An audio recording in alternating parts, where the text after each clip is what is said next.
Hello audience, स्वागत है आप सभी का आपके अपने यूट्यूब चैनल जी दरोगा जी में। देखिए, आप लोगों का बार बार एक ही सवाल आ रहा है कि सर बिहार एसएससी 10+2 का एग्ज़ाम कब होगा? क्या केवल पेपरों में ही देखने को मिलेगा कि नई वैकेंसियाँ आ रही हैं? कभी 2,11,000, कभी 12 लाख, कभी 10 लाख, ऐसे ही अधियाचना बार बार पेपरों में दी जा रही है। तो अभी हमारे साथ रमांशु सर हैं, और रमांशु सर से बेटर सचिवालय सहायक हो या 10+2 हो, सर से बेटर कोई नहीं बता सकता कि आपका एग्ज़ाम कब हो सकता है, क्योंकि संभावनाएं ही व्यक्त की जा सकती हैं, कंफर्म तो नहीं बताया जा सकता। जैसा कि मैंने सर के साथ पिछला वीडियो भी बनाया था, उसमें भी सर ने कहा था कि नवंबर में 100% एग्ज़ाम नहीं होगा, और नवंबर में एग्ज़ाम नहीं होने का तो कोई चांस ही अब नहीं दिख रहा, क्योंकि रेलवे ने जारी कर दिया अपनी टोटल ही शेड्यूल। तो चलिए सर से और भी जानकारियाँ लेते हैं। सर, स्वागत है आपका हमारे चैनल। बहुत बहुत धन्यवाद आपका। सर, बच्चे बहुत ज़्यादा परेशान हैं सर। कल भी मुझे मैसेज आया था बच्चों का, सर इसके बारे में सर पूछिए थोड़ा सर लोगों से कि एग्ज़ाम कब होगा sir, Bihar SSC inter level वाला। सर देखिए, बिहार एसएससी इंटर लेवल के लिए बिहार एसएससी जो है ऑफिस ने अपनी तरफ से पूरी तैयारी लगभग कर ली है, लेकिन जो है डेट की जो बात है वो दिसंबर में मांग रहे थे कि भाई दिसंबर में एग्ज़ाम हो जाए, लेकिन नंबर ऑफ़ कैंडिडेट्स बहुत ज़्यादा है, इसलिए दिसंबर में होने की संभावना थोड़ी सी कम है। वैसे 20 दिसंबर की बात की जा रही है, लेकिन 20 दिसंबर के बाद एक जो है सिविल कोर्ट वाली वैकेंसी है वो भी, और साथ ही साथ और भी बहुत रेलवे की वैकेंसीज साथ चल रही हैं। इसके अलावा और भी बहुत सारी अलग अलग स्टेट में बहुत सारी वैकेंसीज़ हैं, तो इसलिए जो है दिसंबर के लास्ट में सेंटर मिल जाना थोड़ा सा कठिन काम है। और उसके बाद बात हो रहा है कि ऑनलाइन कराने के लिए, तो ऑनलाइन की भी उनकी तैयारी है पूरी, लेकिन मुझे लगता है कि दिसंबर के लास्ट में नहीं हो पाएगा। ये जरूर है कि जनवरी में किसी न किसी तरह ये एग्ज़ाम कंडक्ट करा लेंगे, लेकिन जब अगर बिहार 10+2 का एसएससी 10+ 2 का एग्ज़ाम कंडक्ट कराते हैं तो मेंस के लिए वो बहुत ज़्यादा टाइम नहीं देंगे आपको। 2 या 3 महीने में मेंस करा लेंगे, और फिर जो है उसके बाद फाइनल मेरिट लिस्ट भी जारी हो जाएगी। यानी क्योंकि मुझे लगता है कि जुलाई या अगस्त तक 10+2 की भर्ती को पूरी तरह से ये कंप्लीट करने के मूड में है।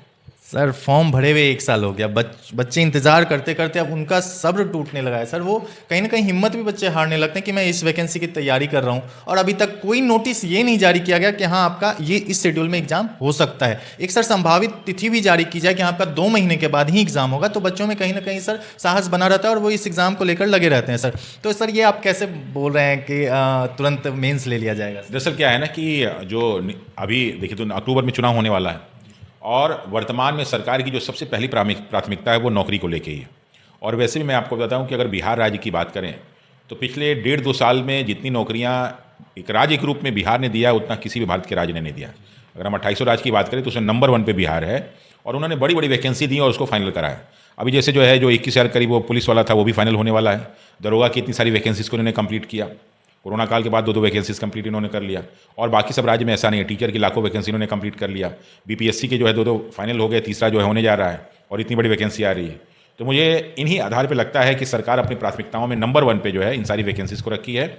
और चूंकि अगर जब प्राथमिकता रखा गया है तो स्वाभाविक है कि बिहार एसएससी के इतनी बड़ी वैकेंसी को कंप्लीट करने के लिए टाइम तो है नहीं, और अक्टूबर में चुनाव है तो उसके जो है 2 महीने पहले आचार संहिता लागू हो जाएगा।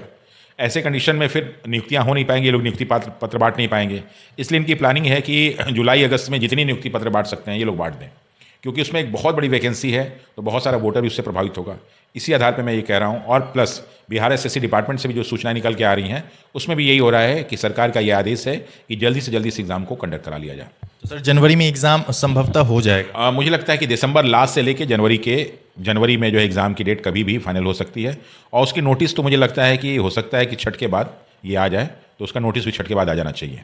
अच्छा सर, ये जो एक पेपर कटिंग वायरल हो रहा है सर, उसमें 18,700 कुछ सीटें बताई जा रही हैं कि आपको बिहार एसएससी के अंतर्गत आएगा। सर उसमें कितने सीट इंटर लेवल के होंगे, और सर कितने सीट सीजीएल के होंगे? सर दरअसल क्या है कि उसमें जो ये वैकेंसी जो सूचना है, ये थोड़ी सी पूर्व की सूचना है, उसको दिया गया है बाद में।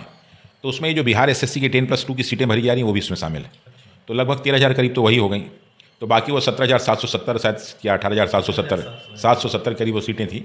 तो उसमें जो है लगभग 5,000 के आसपास ये जो बिहार एसएससी सीजीएल 4 उसकी सीटें हैं। और चूंकि उसमें बहुत सारे डिपार्टमेंट शामिल हैं और कुछ नई वैकेंसीज उसमें जो है पोस्ट शामिल किए जा रहे हैं। अगर आप देखेंगे तो उसमें सचिवालय सहायक मेन है, इसके अलावा मलेरिया निरीक्षक, योजना सहायक, अंकेक्षक, और जो है डाटा एंट्री ऑपरेटर जो है वो वित्त विभाग में होते हैं। इन सारे के सारे पदों के लिए इसमें जो है प्रविष्टियाँ भेजी जाएंगी, और उसके जो है नोटिस भी लगभग बिहार एसएससी को दिया ही जा चुका है इंटरनली। तो मुझे लगता है कि इसकी भी घोषणा बहुत जल्दी होने वाली है, और बिहार एसएससी सीजीएल 4 में लगभग 5,000 प्लस सीटों के आने की संभावना बनी हुई है। अच्छा सर, वो जो 5,000 वैकेंसी आएगी सर, वो क्या बिहार कर्मचारी चयन आयोग के तहत ही करवाई जाएगी या उसमें सर बीपीएससी को भी कुछ सीटें दी जाएगी? नहीं, दरअसल क्या था ना कि जब ये बिहार एसएससी एग्ज़ाम लेना शुरू किया तो बिहार एसएससी सीरियल 1 जो लिया था 2010 में, वो आई थी वैकेंसी जिसमें हम लोग सेलेक्ट हुए थे। तो उसमें कुछ ऐसी पोस्टें थी जो बीपीएससी की पोस्टें थी और फिर बाद में उसको जो बीपीएससी में डाल दिया गया। इसलिए कुछ पोस्टों को लेके कन्फ्यूज़न था कि उसको बिहार एसएससी लेगी कि बीपीएससी लेगी। लेकिन अगर आप देखेंगे तो बीपीएससी में कुछ ऐसी पोस्टें जो 42 पे ग्रेड की हैं, और जबकि बिहार एसएससी की ये जो पोस्टें हैं सचिवालय योजना क्या नाम सचिवालय सहायक वाली, वो 46 रुपये ग्रेड की है। अगर आप यूपी में चले जाएंगे तो वो असिस्टेंट रिव्यू ऑफिसर की पोस्ट होती है, एआरओ की पद, उसमें 46 रुपये ग्रेड है। और साथ ही साथ बाकी सब 42 रुपये ग्रेड की होती हैं। कुछ इसमें 2800 वाली भी डाल दी जाती हैं। इसलिए 3 प्रकार की पोस्टें इसमें होती हैं, 2800, 4200 और 4600। और ये सारी की सारी जो वैकेंसीज होंगी वो बिहार एसएससी ही लेगा, वो जो है बीपीएससी नहीं लेगा। मतलब 5,000 जो वैकेंसी आएगी वो बिहार एसएससी ही कंडक्ट करवाएगा? हो सकता है कुछ बढ़ भी जाए, उसके बढ़ने की भी संभावना है, क्योंकि बीपीएससी को लगभग 3-3.5 हज़ार कुछ और वैकेंसीज भेजी गई हैं, जिसमें से कुछ ऐसी वैकेंसीज हैं जो बिहार एसएससी के लिए हैं। तो हो सकता है कि वो बीपीएससी बिहार एसएससी को ट्रांसफ़र कर दे। तो मुझे लगता है कि 5,000 से कुछ ज़्यादा वैकेंसीज बढ़ भी जाएंगी ये। अच्छा सर, कब तक इसका चांस है सर कि ये वैकेंसी आ जाएगी? क्योंकि मैंने एक वीडियो में देखा था सर, आपने नवंबर का उसमें कुछ बताया है सर कि नवंबर में आ सकती है सर, तो क्या लगता है सर? देखिए, तैयारी लगभग उसकी कंप्लीट है और छठ की छुट्टी के बाद उसके डेट आने की पूरी संभावना है, अगर कोई इफ बट नहीं हुआ तो। क्योंकि अभी कोई एग्ज़ाम भी नहीं है। बिहार दरोगा 1239 कंप्लीट हो चुका है। बीपीएससी टीआरई 3 का रिजल्ट आना है तो उसकी प्रक्रिया शुरू हो जाएगी। बीपीएससी के 2000 प्लस जो है सीटों की जो है घोषणा हो चुकी है, उसका एग्जाम 13 दिसंबर में एग्ज़ाम होने वाला है। और बिहार एसएससी 10+2 का भी एग्ज़ाम जो है वो भी संभावित हो ही गया है। और इसके अलावा जो पुलिस वाली वैकेंसी थी 21,000 वाला, वो हो गया है, उसकी बस रिजल्ट आने की देरी है। और मुझे जहाँ तक लग रहा है कि वो पुलिस वाला रिजल्ट भी जो है ना इधर ही भी आने की संभावना है। 1 हफ्ते के अंदर वो कभी भी जो है रिजल्ट आ सकता है, तो उसकी भी संभावना पूरी की पूरी है। इसलिए एक बड़ी वैकेंसीज कंप्लीट हो जाएंगी।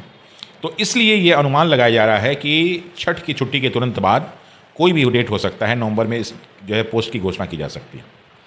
सर लास्ट सवाल एक पूछूंगा सर मैं, जो बच्चे डिसेबल्ड हैं बिहार एसएससी की तैयारी कर रहे हैं सर, उन बच्चों को थोड़ा आप प्रोत्साहन कर दे दीजिए सर, क्योंकि वो बच्चे कुछ ज़्यादा ही मतलब हतोत्साहित हो जाते हैं सर। उन बच्चों को कुछ बता दीजिए। डिसेबल्ड में जो फिजिकली डिसेबल्ड हैं, देखिए चूँकि क्या है कि जितनी भी गवर्नमेंट जॉब हैं उसमें जितने भी फिजिकली डिसेबल्ड लोग हैं, जिनको अब दिव्यांग कहा जाता है, उनके लिए स्पेशल सीटें होती। तो एक तो वो स्पेशल सीटें उनके लिए निर्धारित ही हैं, साथ ही साथ जो अनरिजर्व सीटें होती हैं उसमें जा सकते हैं। इसके अलावा बहुत सारे ऐसे होते हैं जो ओबीसी SC/ST वर्ग के हैं, उसमें जा सकते हैं। तो उनके लिए तो 3 जगह है, एक तो अपने जो है कास्ट में है, दूसरा अनरिजर्व में है और तीसरा दिव्यांग वाली श्रेणी में। और दिव्यांगता का मतलब ये नहीं होता कि आप मानसिक रूप से दिव्यांग हैं। दिव्यांग का मतलब होता है कि शरीर का कोई ऐसा अंग जो भगवान ने आपको या किसी जो है बायोलॉजिकल कारण से वो डेवलप नहीं हो पाया, लेकिन भगवान ने बुद्धि लगभग सबको समान ही दी है, अगर कोई मेंटली डिस्टर्ब ना हो तो ऐसे में इनको हतोत्साहित होने की बिल्कुल ज़रूरत नहीं है। भारत में बहुत सारे ऐसे IAS बन रहे हैं जो फिजिकली डिसेबल्ड हैं। और अभी जो है पैरा ओलंपिक हुआ है और भारत ने लगभग 29 पदक उसमें जीत के आए हैं, जिसमें 7 गोल्ड मेडल हैं। ओलंपिक में इतने पदक नहीं है जीत, हाँ ओलंपिक नहीं है जितने पैरा जो है ओलंपिक में जीत के आए। और उसमें भी पिछले बार एक जो फिजिकली चैलेंज थे वो नोएडा, जो उत्तर प्रदेश का एक बहुत बड़ा जिला है, वहाँ के DM साहब थे, वो पैरा ओलंपिक में लास्ट टाइम गए थे और वहाँ से गोल्ड मेडल जीत के लाए थे, बैडमिंटन के प्लेयर थे। तो वहाँ तक लोग जा रहे हैं। इसलिए जितने भी फिजिकल डिसेबल्ड लोग हैं उनको बिल्कुल जितना मेहनत बाकी लोग कर रहे हैं उतना ही मेहनत आप भी करिए। ये अच्छा, कई लोग सोचने लगते हैं ना, जैसे रिजर्वेशन लोगों को मिलता है तो लोग सोचते हैं इतने में ही काम हो जाएगा। आप इतने में मत काम कीजिए।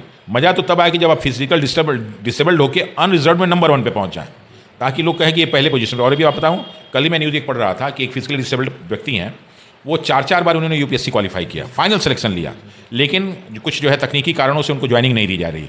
तो जिस दिन ऐसा हो जाए कि आप जो है अनरिजर्व में एकदम बेस्ट में आने लगें, तो समझ लीजिए आपने पूरी दुनिया के लिए एक मिसाल कायम कर दिया। इसलिए आपको हमेशा कभी भी डरने की ज़रूरत नहीं है। और आपने देखा होगा कि अभी फिजिकल डिसेबल्ड जो है प्लेयर थे जो जेवलिन थ्रो में गोल्ड मेडल जीत के लाए, तो प्रधानमंत्री नरेंद्र मोदी उनके लिए ज़मीन पे बैठे कि आप हमसे बड़े हैं, और उनकी टोपी को उन्होंने पहना। तो आप ऐसा काम करें कि आपके सामने प्रधानमंत्री, राष्ट्रपति, क्या बाकी दुनिया के सभी लोग झुके और वो आपके हाथ से आप उन पर टोपी पहनाएं। तो ये बहुत मुश्किल काम नहीं है, आराम से अगर आप मेहनत करेंगे तो संभव है ये। बहुत बहुत धन्यवाद। Thank you. तो चलिए, बिहार SSC का एग्ज़ाम आपका लास्ट दिसंबर से जनवरी में संभावित है, जैसा कि सर ने कहा है, और इसे आप 99% चांस मानकर ही चलना कि आपका एग्ज़ाम जनवरी में हो जाएगा। वीडियो देखने के लिए बहुत बहुत धन्यवाद। अगर आपका कोई भी क्वेश्चन हो तो आप कमेंट करके पूछ सकते हो। मैं कोशिश करूंगा सर से मिलने की, क्योंकि अब तो छठ का छुट्टी भी हो चुका है अभी से, दिवाली और छठ का, तो अब छठ के बाद ही कोई भी अपडेट मिल पाएगा। वीडियो देखने के लिए बहुत बहुत धन्यवाद। वीडियो अच्छी लगी तो वीडियो को लाइक कीजिएगा और चैनल सब्सक्राइब कर लीजिएगा। धन्यवाद।